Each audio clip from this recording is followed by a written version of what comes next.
John, Jordan Hill with Dogs 247. I want to ask you about Mike White. He's getting settled in Athens. Having coached against him over the years, just what do you feel like he is going to bring to the Georgia basketball program? First of all, he's a terrific coach. His teams will compete. They're smart. All the stuff that you want in a coach, and he's a terrific person. He'll be involved in that community. He recruits with the best of them. He's good. He's good. And in the league, you have guys that you just enjoy being around, and he's one of them for me. Right here up front. Hi, Coach. Anna Tarullo with BBN tonight. With transfers and freshmen coming in, where do you think the biggest development has been made on your team in the offseason? Well, we got more veterans than I've had in a long time, and those veterans are speeding up practice like we're doing more than we normally would do in the first couple weeks because we've been there. Plus the Bahamas, that trip helped us.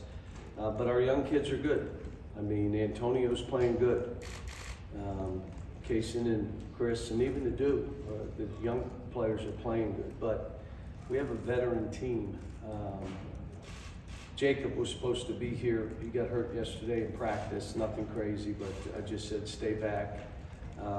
Oscar had a procedure that, he's walking around, is not swelled already, but he's not human. He's a little different than the rest of us, so, and then Lance had a muscle pull. He'd been out, so yesterday we had 7 practice. So we had managers, walk-ons, and a coach on the floor with us. So hard to get better that way, but sometimes that stuff happens. What is your sense for, you expect to maybe hold Oscar out for the exhibitions, and you think he'll be ready for the actual opening? To be honest, I can't tell you because when I saw him yesterday, I just busted out laughing. Like, you're supposed to be swelled, you're supposed to be on crutches for a week. He's walking around, showing, look, I'm fine, and I got no swelling, and so I just don't know. Now, you know me well enough, I'll keep him out longer than he probably should, but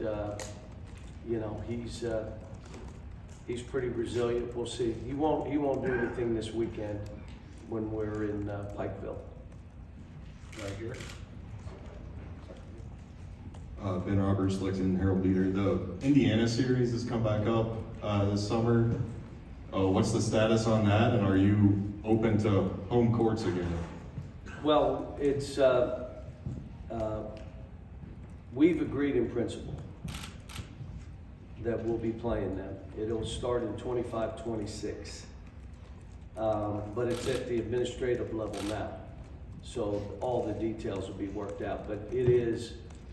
It's good for our season ticket holders to know, like next year is Gonzaga and Michigan. The following year, you got Louisville and one of the challenges. And then you got, the next year, you got the game. So I kind of like that we're going out so they'll all know, here are the games we're playing. Now, the issue with it is scheduling is fun and easy.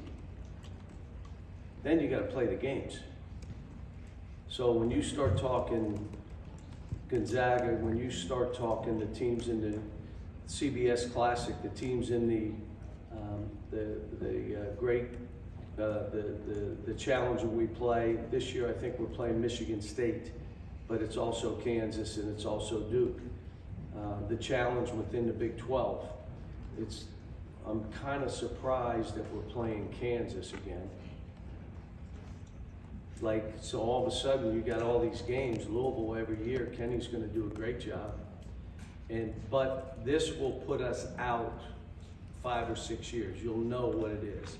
The crazy thing is our league has gotten so much better.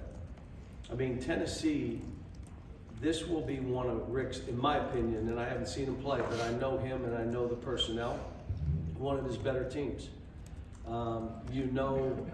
What's happening at Arkansas, the job they're doing, the job at Auburn, and Alabama playing the way they play, which is a little different.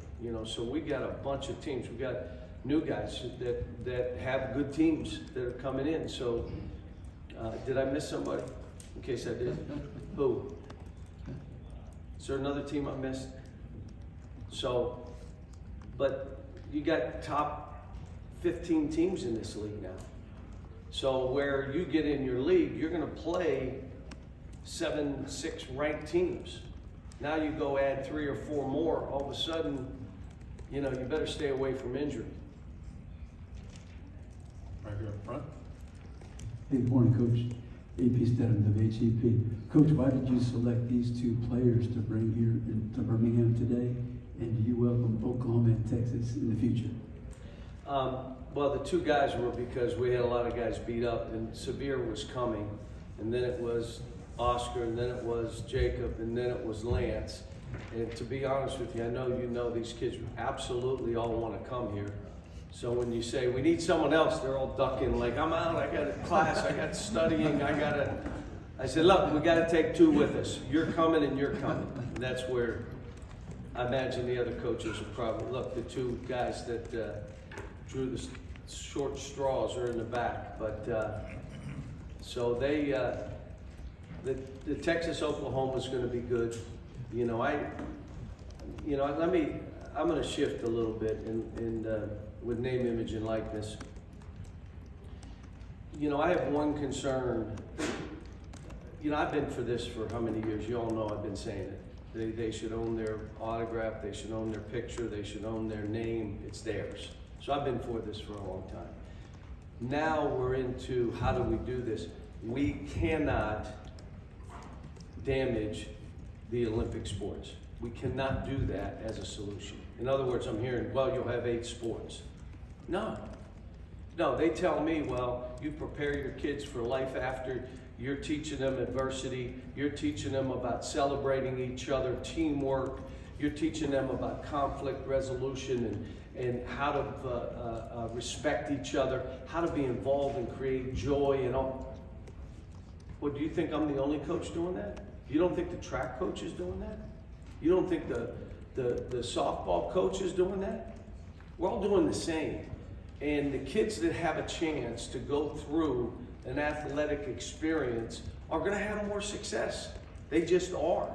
I'm not saying anything else is a disadvantage, but I'm telling you, we can't take it away. The second thing I'll tell you with Olympic sports, real simple. Olympics. Like, we've had, our track program has prepared for the Olympic team stars that have won medals. Basketball, the same. So we need to make sure whatever we do is done thoughtfully and not just for one program or 2 this is going to have 18 effective. Very back. Hey John, Bob Holt, Arkansas Democrats. I had a 2-parter if that's okay. You mentioned Arkansas. Eric, Why do you always talk about Arkansas? But go ahead. why do you always talk about Kentucky? Arkansas never signed 3 McDonald's All-Americans in 1 year until Eric did it. You're obviously familiar with those guys. Kind of looks like one of your classes. And then, what do you think about all the coaching turnover? 6 new coaches. Mike White moves within the league. It's kind of the way football has been, but now it's going over to basketball too. All right, so tell me the first one. You said something about All-Americans. I don't listen normally, Okay. but go ahead. Our first time Arkansas has ever signed 3 McDonald's All-Americans, Nick Smith, Jordan Walsh, and Anthony Black. I wonder what you think about Eric doing that, and kind of what you think of those players and what they can do for the program. Well, you just got to win every game and it'll work out fine, but he'll do fine. I saw Eric when he coached in the NBA. He was with Golden State, and I walked in Philadelphia and told him he did a heck of a job with the team, and he was young then. And I respect him, and he'll do fine. What was the other question? 6 new coaches in the league. You're by far the senior coach. Now, what do you think about No, I'm that? not. No, don't say that. Okay. Not by far. What do you think about all the coaching turnover? Mike, moved within the league. That's used to be common in football, but now it's happening in basketball. What do you think that says about the league? Well, the league, I can remember those first 5 or 6 years I was here. It was like trying to get 3 teams in was a fight. And I can remember saying probably 5 years ago, we're moving to where we can get 6 and 7 in the league. And we've come to that, maybe 8 or 9 now. And what's happened is the TV network, which has helped all the sports, not just football and basketball. It's helped all the sports, but it's also generated financial support for the programs, and many of the leagues, teams in our league invested in basketball. They invested in facilities, they invested in coaching salaries, they invested in travel, in recruiting budgets, and you won't believe this, that changes things. And I know they get mad when I say coaches win games, administrators win championships. What's your investment? What are you willing to do? What do you want us to do?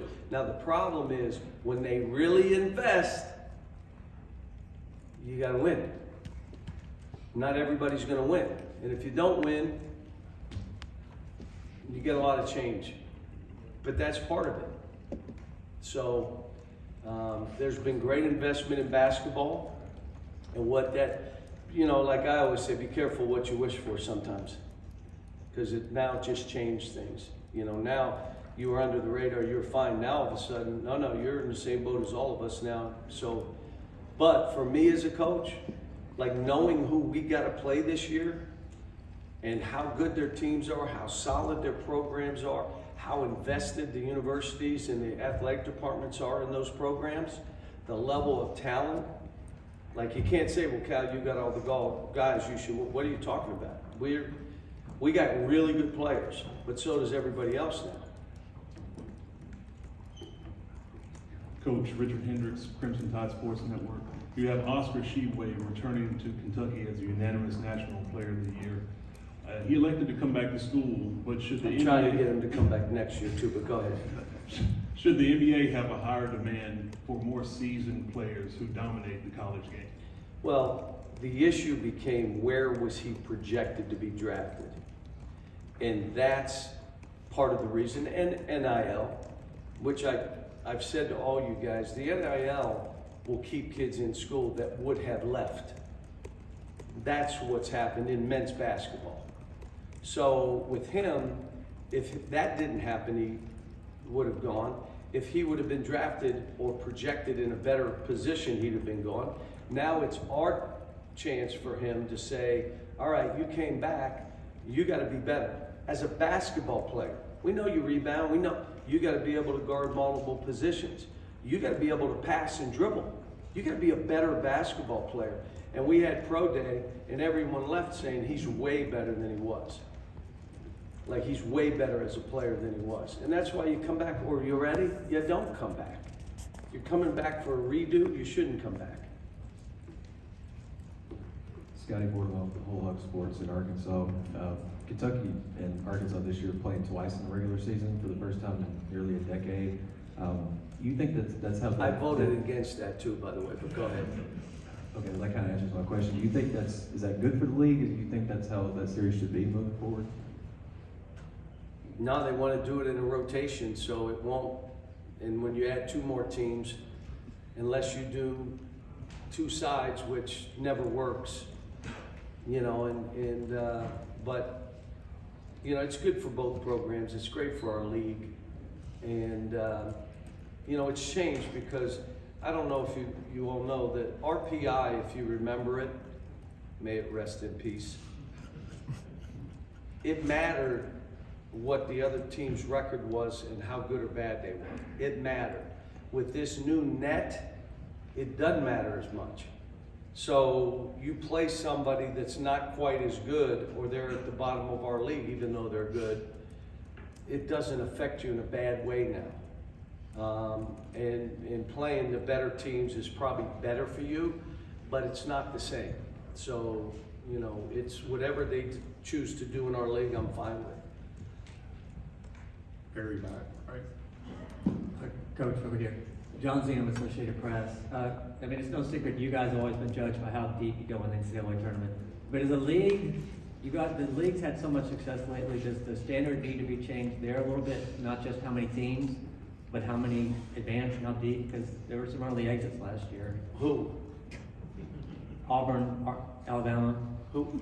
There's several. Well, you could say it. St. Peter's beat us. I mean, you say it. I mean, it happened. So let me. First of all, I really didn't think someone would ask me the question about St. Peter's. But let me say this: they were like my UMass teams. They were undersized, tough as nails, skilled, had a coach that had a swagger. Shaheen did an unbelievable job. They beat us in overtime. We had a heck of a year last year. I thought we kind of maxed out. We got injured at the end, lost to them in overtime. And basically, for me as a coach, dealing with it, because my teams usually would advance and hadn't been, but I had to worry about my own team for mental health and not going in dark places and meeting, sitting and hugging. And I mean, that was ridiculously hard for our guys because we did have a good year. We had a bad finish. I would say we're all judged by how you do in that tournament. I'll give you an example. We went to Kansas and beat them pretty good. And they won the whole thing. And we were like, what's happened? This is crazy. Attack me, attack my kids and all this. It's a one-game shot. I wish it was best of 3. Can we change it? But it's not best of 3. It's a one-game shot. So yes, we will be judged. But let me tell you, to get 7, 8 teams in, you're judged for your year. And we need to keep getting 6 and 7 teams and 8 teams in this thing. 9 teams when we add some other people. And then we got to figure out, how do we do that? How do we not just beat each other up? How do you not put a schedule together where you add Gonzaga and Indiana and you got Michigan and all the teams we're playing, I guess. The other side of it is, if you play those teams, does it better prepare you to advance in the NCAA tournament? My teams have always played hard schedules. In a normal situation, it helps. Sometimes you have an injury or two like we did, and it kind of screws up your plans. Did that answer your question? No, that's okay. Very back. Brian Highland, WKYT Lexington. Biggest improvements made by Jacob and Oscar or what? Well, Jacob, we have a machine, it's called the Noah machine in our gym over top of the baskets. So when guys come in to shoot, it has face recognition, and they get in there and shoot on their own or with the manager, and you count the number of shots that they take. So Jacob leads the team. He had 2,800 shots. And how many, was it a month or 3 weeks, or what was it? When they jumped 3 weeks? So he had 2,800 shots in 3 weeks. He is living in the gym. Every player that I've ever coached that lives in the gym had breakthroughs. They had breakthroughs. So now we're trying to get him to more car crash. You know what the car crash is. You drive, you create the car crash. You're not getting T-boned, you're T-boning that dude. And, you know, when he does that, what happens? He plays really good, but what else severe? Gets hurt, he grabs his shoulder, his knee, and all that. So he got to get through all that to say, yes, I'm shooting the ball way better, I'm handling better, I'm more confident, but I'm not playing on the perimeter. I'm going to drive this thing and be in some car crashes. He jumps, how many inches did he jump? 40, what was it? 45 inches. Well, go in there, jump 45 inches. So he's doing great. He's defending, he's talking, he's grown up. He's gone from 13 years old to probably 16 now, maybe 17. He's matured, so, and I'm proud of him. I get on him now. I'm holding him to a high standard because he's here and I'm seeing this. Like, why not be that guy? Why settle for making some jumpers, or I can make a 3 now? So, go be that other guy that dominates our league. Oscar, you asked me about, he's a better passer, he's a better dribbler, he has a better feel, he talks offensively, he knows the plays better. I don't think that Severe picking up full court will get smashed now because he knows to go up there and yell and do stuff. And he's authentic, fellas. He is who he is. Like, I'm a sinner. I know I'm a sinner. But when I'm around him, I really feel like a sinner. Because this kid is who he is every day. Like it or don't like it, this is him authentically. And we went to the Bahamas. He was our 5th leading scorer. He's player of the year, unanimously for the first time in a decade. He took the 5th most shots on our team and cheered his teammates. Cheered. They made a 3. He's putting up 3 fingers. He's hugging guys. That's who he is. He wants to win. Here's the other thing he said. And I think was in an article, I can't remember.